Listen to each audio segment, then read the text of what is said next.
All right, to set this one up, I need to give you an analogy. I want you to imagine a fishbowl. This is the classic fish bowl that is literally the shape of a bowl. Now imagine there's no fish in it, but just water. Now imagine holding that fishbowl in your hands. And it could be also on the counter. The water's level. You can see what's above the water, and you can see there's nothing below the water. Now I want you to imagine I've dyed the water black. Dyeing the water black changes things. I now can see what's on the top, but I can't see what's on the bottom. But the water is still flat.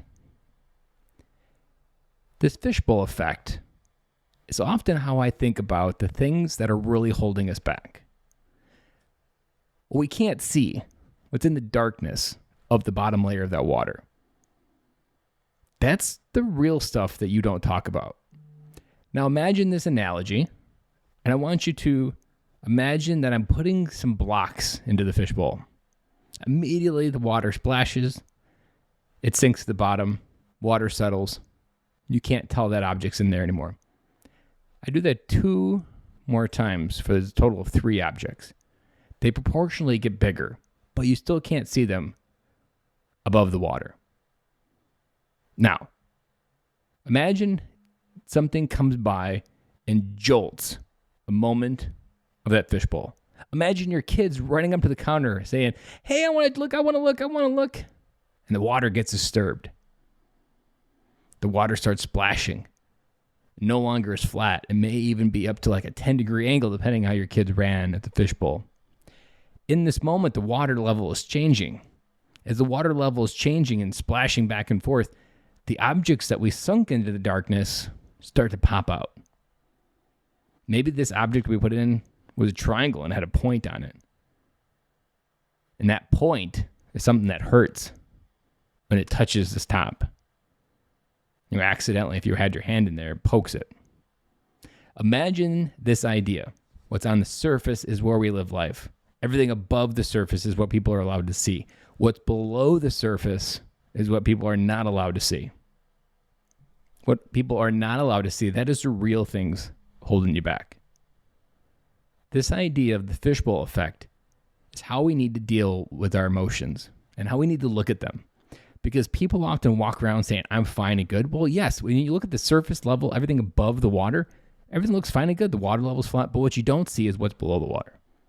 And it's below the water when your kids get upset or an argument with your partner and things get heated very quick. And maybe this is when you start yelling because that object came to the surface.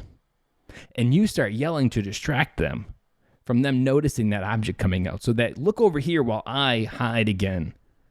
While I get this thing under control on the inside that I hope you don't see. This is the invitation to screen-free parenting.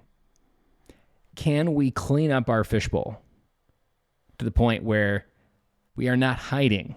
Water level is fine. We have conscious thoughts on the top and subconscious thoughts on the bottom. We want to get to a point where it's clear water. We want to get to a point where when things shake around, we're not afraid of what's in the bottom.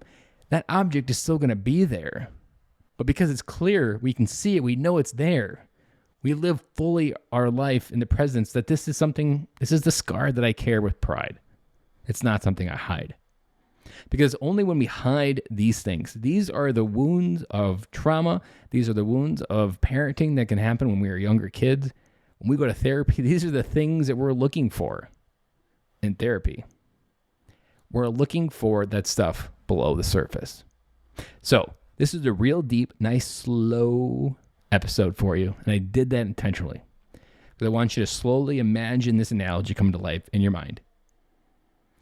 This analogy, I hope, helps you understand when you get angry where that trigger could be coming from. Because it's that stuff below the surface in the darkness of the water, those objects that no one can see until the water level starts moving. When that water level starts moving, that's when things get dicey. That is when you start regretting the things that you say. The invitation that is open to you is to clean up the water. Whether that through listening to this podcast, more podcasts, whatever it may be, owning, recognizing, draining the water to figure out what's in there before you fill it back up. This idea is pretty deep, but it's also pretty simple. If you want help getting through this is something that I do within the first 2 weeks of every coaching client. We go into the bottom of the fishbowl. What is really holding you back? You want help? Head on over to bencaloy.com. Invitation is always open there to get clarity on what is below the surface in your head. And that sounds pretty scary.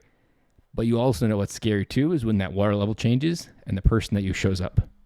And that look of fear on your kid's face, when that monster that you feel comes out, and you're like, what kind of monster gets his kids to feel that way? That shame that you feel on the inside, that is not how life is supposed to be. That is not who I want you to be. You've been listening to this podcast for a long time. bencaloy.com. Invitation is available there. Head on over. Let's have a conversation. Let's talk. And I'll be back again with you guys tomorrow.